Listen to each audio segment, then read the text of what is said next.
दोस्तों, क्या आपको पता है कि सिंपल सा चक्कर आना हार्ट डिजीज का इंडिकेशन हो सकता है। बहुत सारे ऐसे पेशेंट हैं जिनको चक्कर आता है और वो बहुत सारे डॉक्टर्स को दिखाते रहते हैं, इवन न्यूरोलॉजिस्ट के चक्कर काटते रहते हैं और बाद में जब वो ईसीजी कराते हैं तो उनको हार्ट ब्लॉक निकल के आता है, सेकंड डिग्री हार्ट ब्लॉक या कंप्लीट हार्ट ब्लॉक निकल के आता है। और उसके बाद फिर हम उनको बताते हैं कि उनको पेस मेकर की ज़रूरत है और पेस मेकर लगते ही उनके सारे सिम्टम्स रिलीव हो जाते हैं और वो चक्कर आना उनके बंद हो जाते हैं। तो ये अवेयरनेस का लोगों को नहीं है और लोग जो है अनअवेयर रहते हैं और चक्कर के गिरफ्त से बाहर ही नहीं आ पाते हैं। तो अगर आपको भी चक्कर आते हैं तो बहुत सारे ऐसे इन्वेस्टिगेशन है जिससे आपकी डिसीज़ को डिटेक्ट किया जा सकता है, आपके हार्ट के रिदम को देख के पता लगाया जा सकता है कि आपको कौन सी कैटेगरी का हार्ट ब्लॉक है, मोबिस टाइप 1, 2 या कंप्लीट हार्ट ब्लॉक है। इसके लिए होल्टर मॉनिटरिंग होती है जिसमें 24 घंटे के लिए आपको कुछ लीड अप्लाई कर दी जाती हैं और 24 घंटे तक ईसीजी की मॉनिटरिंग होती है। और उसके बाद जब हम उसको रिकॉर्डिंग को रीड करते हैं तो हमें समझ में आता है कि किसी पर्टिकुलर टाइम में हार्ट की जो बीट है वो रुक रही है और उसी टाइम पे इंसान को फिर चक्कर या बेहोशी का खतरा रहता है। कई बार लोगों को ये एपिसोड जो है वो 24 घंटे के अंदर डिटेक्ट नहीं होते हैं क्योंकि उनको सिम्टम्स ही हफ्ते में 1 या 2 बार या महीने में 1-2 बार आते हैं।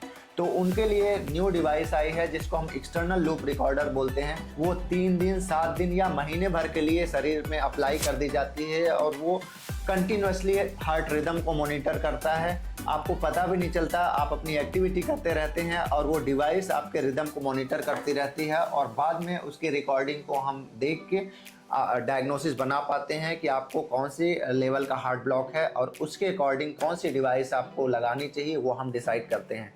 पेसमेकर के बहुत सारे डिवाइसेस हैं मार्केट में, उसमें single chamber pacemaker, double chamber pacemaker, conduction system pacing और कुछ स्पेशल कैटेगरी में हम CRT-D भी अप्लाई करते हैं।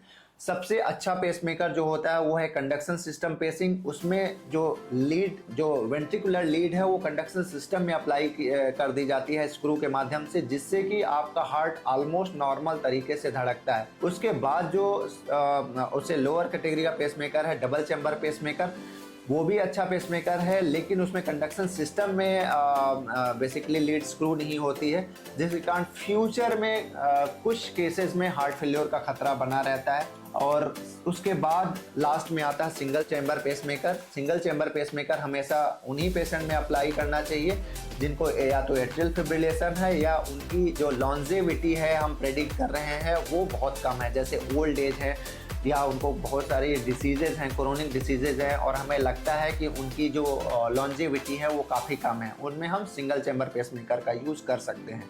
तो दोस्तों, अगर आपको भी चक्कर आते हैं लगातार तो अपना होल्टर मॉनिटरिंग या एक्सटर्नल लूप रिकॉर्डर ज़रूर चेक कराएं, आप कार्डियोलॉजिस्ट से मिलें, जिससे कि ऐसा ना हो कि आप को डिसीज़ हो हार्ट की और आप इलाज ले रहे हों न्यूरोलॉजिकल इलनेसेस की।